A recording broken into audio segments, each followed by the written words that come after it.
যারা ঝটপট কিছু নাস্তা তৈরি করতে চাচ্ছেন, রেসিপি খুঁজছেন, তাদের জন্য আমার আজকের রেসিপি। আসসালামু আলাইকুম everyone, welcome back to my channel.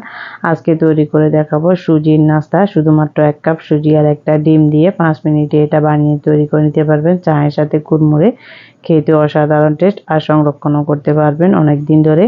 তো এই জন্য লাগবে আমাদের প্রথমে ডিম। আমি একটা ডিম নিয়েছি, রুম টেম্পারেচারে আছে। আপনারা চাইলে পরিমাণটা বাড়িয়ে নিতে পারবেন। শুধু ইনগ্রেডিয়েন্টসগুলো ডাবল দিলে হবে। দিয়ে দিচ্ছি 1/4 কাপ চিনি আর স্বাদ মতো লবণ দিয়ে ভালো করে এটাকে গুলে যাওয়া পর্যন্ত বিট করে নিচ্ছি।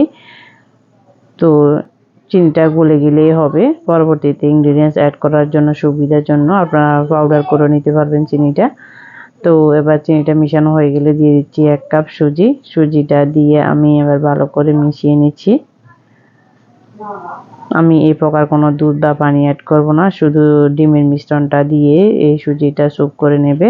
আর যতটুকু আঠাল থাকে এটা পরবর্তীতে রেস্টে দিলে এটা সেট হয়ে যাবে। দিয়ে দিচ্ছি 2 টেবিল চামচ সাদা তেল। সাদা তেল দিয়ে ভালো করে মিশিয়ে নিচ্ছি। মিশিয়ে নিয়ে আমি এটাকে 5 মিনিটের জন্য রেস্টে রেখে দেব। তাহলে সুজিটা ফুলে সেট হয়ে যাবে, আর অতিরিক্ত যে ডিমের মিশ্রণ ছিল ওটাও সেট হয়ে এটা একটা আঠালো মিশ্রণ হয়ে যাবে। তো এটাকে আমি এক সাইডে রেখে দিচ্ছি। তো 5-6 মিনিট পর দেখুন এটা অনেকটা স্মুথ হয়ে গেছে। তো এবার আমি এই ডোটাকে সবগুলো উপকরণ একসাথে ভালো করে যে আরেকটু মথে নিচ্ছি। তো ভালো করে মথে নিয়ে একটা ক্লিন টাইট কাউন্টার টপে কিছুটা ময়দা ছড়িয়ে দিচ্ছি। ময়দা ছিটিয়ে দিয়ে এবার এর উপরে দিয়ে একটা বেলনা দিয়ে একদম পাতলা করে একটা রুটির মতো বেলে নেব। আপনারা চাইলে শেপটা যার যার ইচ্ছে মতো দিতে পারবেন, কোনো সমস্যা নেই। তো আমি একটা কুকি কাটার দিয়ে শেপ করে নেব, তার জন্য পাতলা করে নিচ্ছি। যেহেতু যত পাতলা করবো তত এটা ক্রিস্পি হবে। তো আমি একটা কুকি কাটার দিয়ে দেখতেই তো পাচ্ছেন খুবই সহজে এক সাইড দিয়ে কেটে নিচ্ছি। আর এটা ছাদের মতো দেখাচ্ছে। শেপটা আপনাদের ইচ্ছে মতো যে যেরকম শেপ পছন্দ করেন। তো আজকে আমি এরকম শেপ দিয়ে দিয়েছি, কুকি কাটারের ছোটো সাইজটা একদম ওইটা দিয়ে। তো আমি কিছু নাস্তা রেডি করে নিয়েছি, এবার এগুলো প্লেটে সাজিয়ে নিচ্ছি দেখুন। তো আমার মোট 2টা রুটি হয়েছে। এই রুটির মধ্যে আমি সবগুলো একই সাইজে কেটে নিয়েছি। তো আমি দোনোটা আলাদা রেখেছি, যেহেতু যেগুলো আমি আগে বানিয়েছি ওগুলো আমি আগে ভাজতে চলে যাব। তো এই জন্য একটা চুলার আমি প্যান বসিয়ে দিয়েছি পর্যাপ্ত পরিমাণে তেল দিয়ে, আর চুলার ফ্লেমটা মিডিয়াম টু লো হিটে রেখেছি। আর এখানে তেলের মধ্যে এটা যেহেতু আস্তে আস্তে ভাজি হবে, প্রথমে আমি লো দিয়ে দিচ্ছি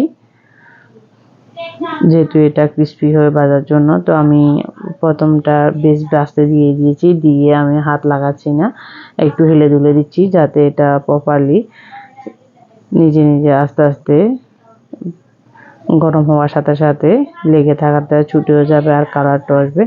তো অনেকক্ষণ ভাজার পর দেখুন এবার এটা গোল্ডেন ব্রাউন হয়েছে। তো নামিয়ে নিচ্ছি। এটা ভাজার পর আরও কিছুটা কালার হবে। তো এবার আমি দ্বিতীয় পেস্টটা দিয়ে দিয়েছি। তো এটা যখন ফুলে উপরে উঠবে তখন নাড়াচাড়া করবেন, না হলে ভেঙে যাবে। তো উপরে উঠলে উল্টে পাল্টে আপনার কিছুক্ষণ ভেজে হালকা গোল্ডেন ব্রাউন হলে এটাকে উঠিয়ে নেবেন। এটা ঠান্ডা হতে হতে আরেকটু কিছুটা কালার চলে আসে। তো আমি বাকি বেস্টও একই সিস্টেমে ভেজে নিচ্ছি দেখুন। এবার উল্টে পাল্টে আমরা ভেজে নেব যাতে এটা ক্রিস্পি হয়। আর চুলার ফ্লেমটা লোতে রাখবেন, বেশি হাই করবেন না, তাহলে কালার চলে আসবে, ভিতরে মুসমুসে হবে না। তো আমার প্রথম বেস্টটা রেডি দেখুন। এবার দ্বিতীয় বেস্টও রেডি হয়ে নিয়েছি।